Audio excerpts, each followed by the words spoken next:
नारायण नारायण।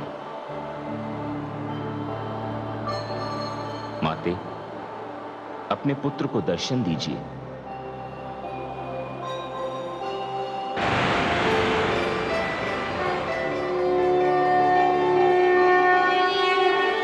प्रणाम माते। पुत्र, तुमने मेरा आह्वान किया, मैं आ गई। माते, मैं देख रहा हूं कि शाप ने आप में तथा आपकी शांति में कोई परिवर्तन नहीं किया है। पुत्र, यह शाप तो मैंने इसलिए स्वीकार किया जिससे संसार ये सीख ले कि ज्ञान को भी संयम की आवश्यकता होती है। जिस प्रकार जल अपने आप में शुद्ध और पावन होता है, किंतु उसे बाहरी विकार से बचाना पड़ता है, अन्यथा वो दूषित हो जाता है। उसी प्रकार ज्ञान को भी अहंकार से बचाना चाहिए। आपने सत्य कहा माते। माते, मैं आपको एक शुभ समाचार दे दूं। माता लक्ष्मी इस शाप से मुक्त होकर विष्णुलोक लौट गई हैं, किंतु वे आपके लिए चिंतित हैं कि आपकी इस शाप से मुक्ति कब होगी। पुत्र, मैं तो इस शाप से तभी मुक्त हो सकती हूँ जब देवी गंगा धरती पर आएंगी। किंतु माते, वे तो आपके शाप के भय से पिताश्री के कमंडल में जाकर छिप गई हैं। हाँ, मैं जानती हूँ। फिर तो माते, कोई ऐसा उपाय करना पड़ेगा जिससे कि देवी गंगा को पिताश्री के कमंडल से निकालकर धरती पर लाया जा सके। किंतु पुत्र, यह इतना सरल नहीं है। इस मार्ग में बहुत सारी बाधाएं और कठिनाइयां हैं। माते, आप चिंता ना कीजिए। मैं ऐसी परिस्थितियां उत्पन्न कर दूंगा जिससे कि देवी गंगा धरती पर और आप बाघ देवी के रूप में ब्रह्मलोक जाएंगी। किंतु ये कैसे संभव होगा पुत्र? माते, यदि ये असंभव भी है तो मैं इसे संभव बना दूंगा। मैं आपको आश्वासन दे रहा हूं माते, आप निश्चिंत होकर यह कार्य मुझ पर छोड़ दीजिए। प्रणाम माते। नारायण नारायण।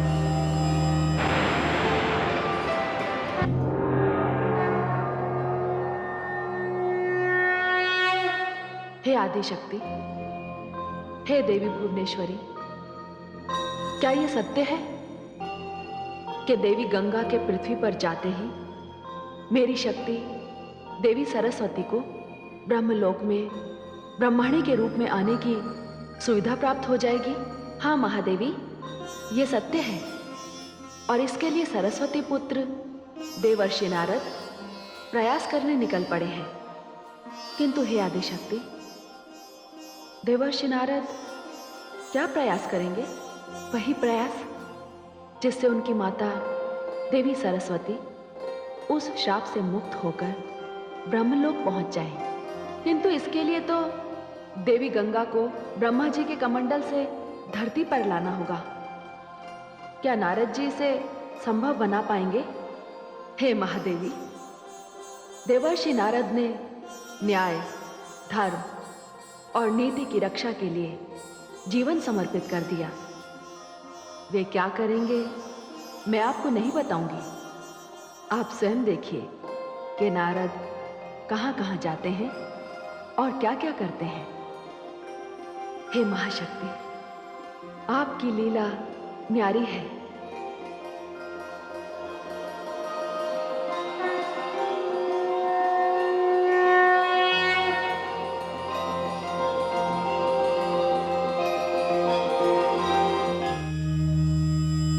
नारायण नारायण।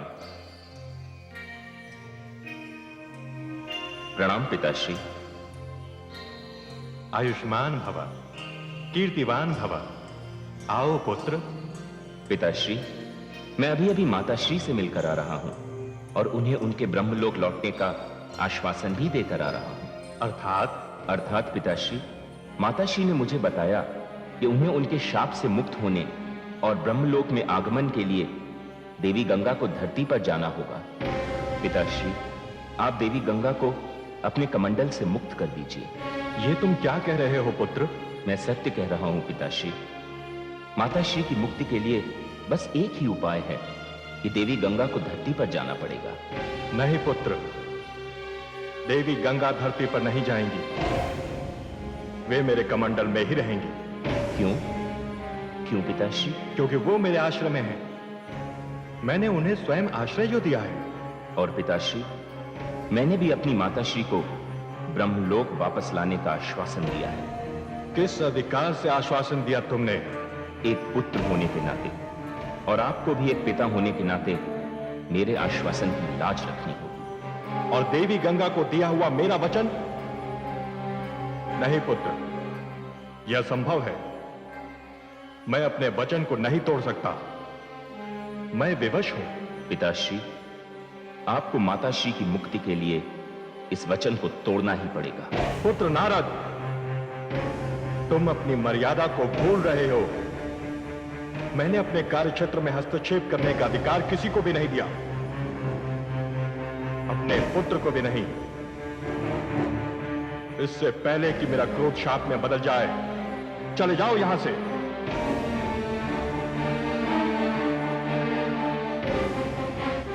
नारायण नारायण।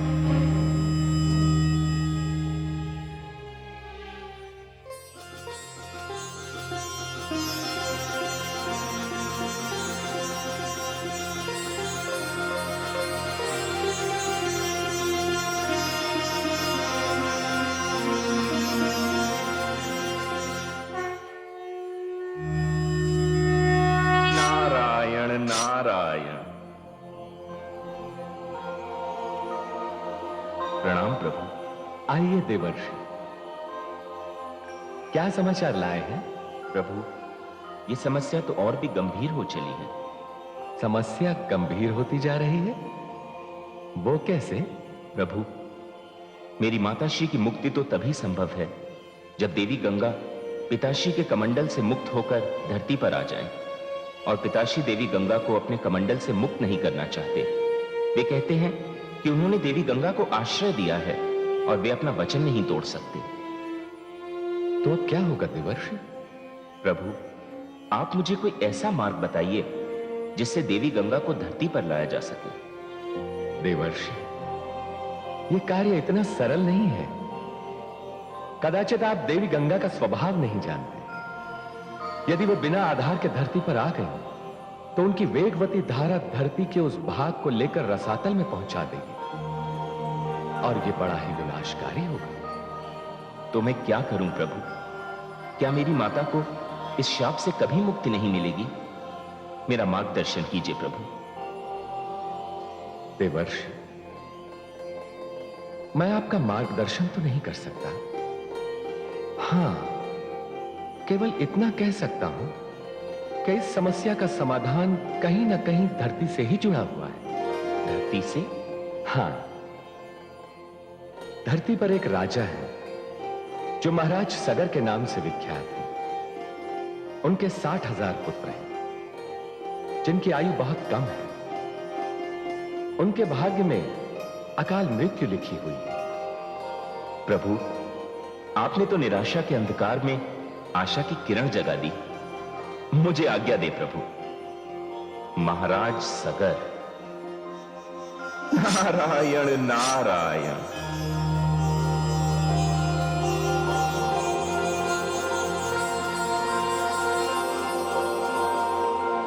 इक्ष्वाकु वंश के गौरव, धीर, वीर, गंभीर प्रजावत्सल महाराज सगर पधार रहे हैं।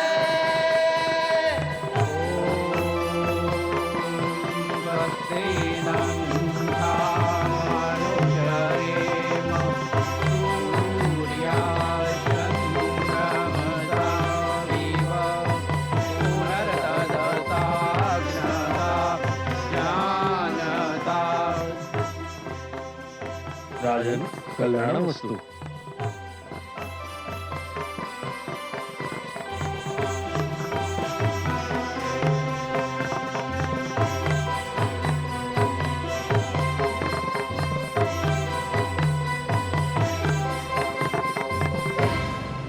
महामंत्री जी, जी महाराज। ये मां भगवती की कृपा है मुझ पर कि उसने मुझे 60,000 पुत्र प्रदान किए, किंतु खेद इस बात का है कि उनमें से एक भी इस योग्य नहीं कि मेरा उत्तराधिकारी बन सके, जो मेरे पश्चात मेरी प्रजा को उत्तम शासन दे सके। नारायण नारायण। देवर्षि, प्रणाम देवर्षि। आयुष्मान भव। महाराज, आपको अपने पुत्रों से दुखी होने के स्थान पर कोई ऐसा उपाय करना चाहिए जिससे कि आपके पुत्रों के ही कारण आपकी कीर्ति अमर हो जाए। यह कैसे संभव है देवर्षि? जिस राजा के 60,000 पुत्र हों, जिस राजा के इतने हाथ हों, उसे तो अश्वमेध यज्ञ करना चाहिए। एक नहीं, अनेक अश्वमेध। क्या ये संभव है देवर्षि? संभव है महाराज, अवश्य संभव है। आपका सामना करने की शक्ति आज धरती के किसी राजा में नहीं है।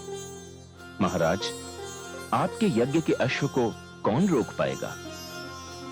राजन, यदि आप अपने पुत्रों को पृथ्वी की चारों दिशाओं में भी भेज दें, तब भी आपके यज्ञ का अश्व सकुशल वापस लौट आएगा।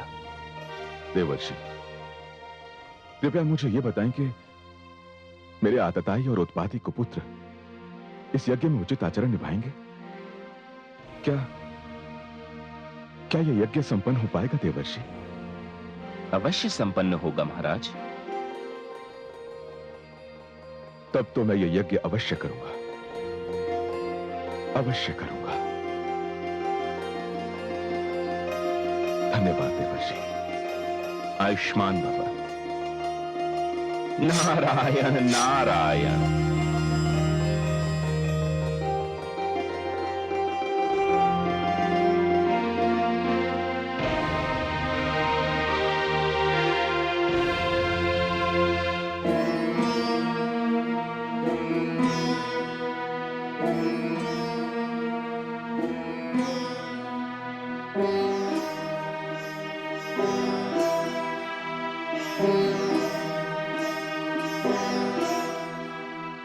महाराज, हम उपस्थित हैं। महामंत्री जी, हम अपने गौरवशाली कुल के गौरव के विस्तार तथा कल्याण के लिए अश्वमेध यज्ञ का आयोजन करेंगे, और हम इस यज्ञ में सहयोग देने के लिए अपनी प्रजा का आह्वान करते हैं। हम सेवा और सहयोग के लिए प्रस्तुत हैं महाराज। पुत्र कर्मवीर। जी पिताश्री। अश्वमेध के लिए शुभ लक्षणों से युक्त अश्व को चुनकर शास्त्रीय विधि से उसे दिग्विजय के लिए छोड़ दिया जाए, और यह सारा अभियान तुम्हारी देखरेख में होगा पुत्र। जी। ठहरिए पिताश्री। प्रणाम पिताश्री। पुत्र असमंजस तुम? हाँ पिताश्री, आप ये यज्ञ नहीं करेंगे। ये तुम क्या कह रहे हो पुत्र? मैं सत्य कह रहा हूं पिताश्री। क्या आप अपने पुत्रों और मेरे भाइयों को नहीं जानते कि वो कितने उत्पाती और उद्दंड हैं? पिताश्री, आप ये यज्ञ मत कीजिए। इस अश्वमेध यज्ञ के परिणाम सुखद नहीं, अत्यंत दुखद होंगे। तुम जानते हो इस यज्ञ का परामर्श मुझे किसने दिया है पुत्र? देवर्षि नारद ने। चाहे जिसने भी आपको इस यज्ञ का परामर्श दिया हो पिताश्री, किंतु यह यज्ञ आपके लिए लाभकारी नहीं, विनाशकारी सिद्ध होगा। लगता है तुम्हारी बुद्धि भ्रष्ट हो गई है असमंजस, जो उस महान आत्मा के परामर्श पर आपत्ति उठा रहे हो। देवर्षि नारद हमारे शत्रु नहीं है। क्षमा पिताश्री, किंतु उनके इस परामर्श से षड्यंत्र तथा शत्रुता की गंध आ रही है। पिताश्री, आप इस यज्ञ का विचार अपने मन से निकाल दीजिए। इसी में हम सबका हित है। शत्रु देवर्षि नारद नहीं, शत्रु तुम हो। तुम जो इस आयु में मेरा साथ छोड़कर चले गए, अपने भाइयों को त्याग कर चले गए, क्योंकि वो तुम्हारे सौतेले भाई हैं। तुमने अपने कर्तव्य से मुंह मोड़कर संन्यास धारण कर लिया, तपोवन में जा बैठे, और अब उस यज्ञ को विनाशकारी कह रहे हो जिससे मेरे 60,000 पुत्रों का और मेरा कल्याण होगा। पुत्र असमंजस, कितना विष भरा है तुम्हारे मन के अंदर अपने सौतेले भाइयों के लिए और अपने पिता के लिए। पिताश्री, आप चाहे जो समझ ले मुझे, किंतु मैं हाथ जोड़कर आपसे विनती करता हूं कि ये यज्ञ रोक दीजिए, नहीं तो अनर्थ हो जाएगा। नहीं पुत्र, ये यज्ञ तो नहीं रुकेगा। ये यज्ञ अवश्य होगा, किंतु तुम इसके पश्चात यहां नहीं आओगे। आज से तुम्हारा और हमारा संबंध समाप्त। समझ लो, हम तुम्हारे लिए और तुम हमारे लिए मर गए। अब कुछ कहने सुनने को शेष नहीं रहा है पुत्र।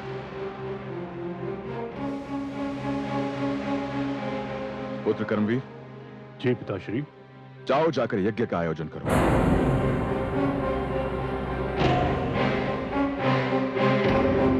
जो आज्ञा पिताश्री।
कल्याण वस्तु राजकुमार। चलो।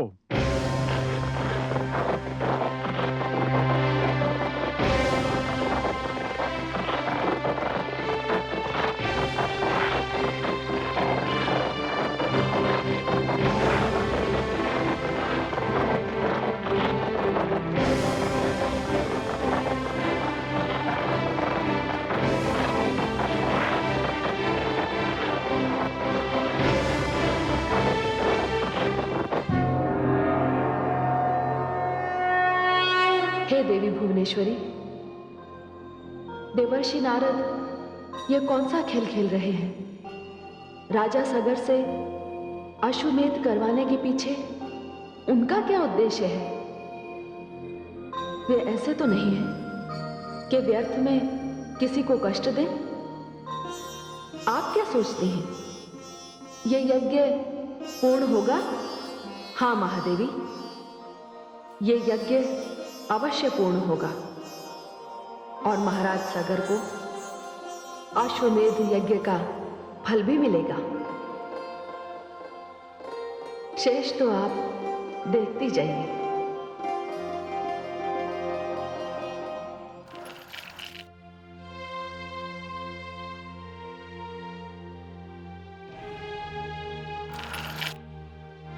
महाराज की जय हो। क्या समाचार है महामंत्री जी? बड़ा ही शुभ समाचार है महाराज। युवराज कर्मवीर का संदेश आया है कि अश्वमेध का अश्व यात्रा पूरी करके लौट रहा है। क्या? हाँ महाराज, युवराज कर्मवीर अपने अंतिम पड़ाव पर हैं। उनके स्वागत की तैयारियां हो महाराज। महामंत्री जी, ये तो बहुत ही शुभ समाचार है। अश्व के समुचित स्वागत का पूरे नगर में प्रबंध किया जाए। जो आज्ञा महाराज।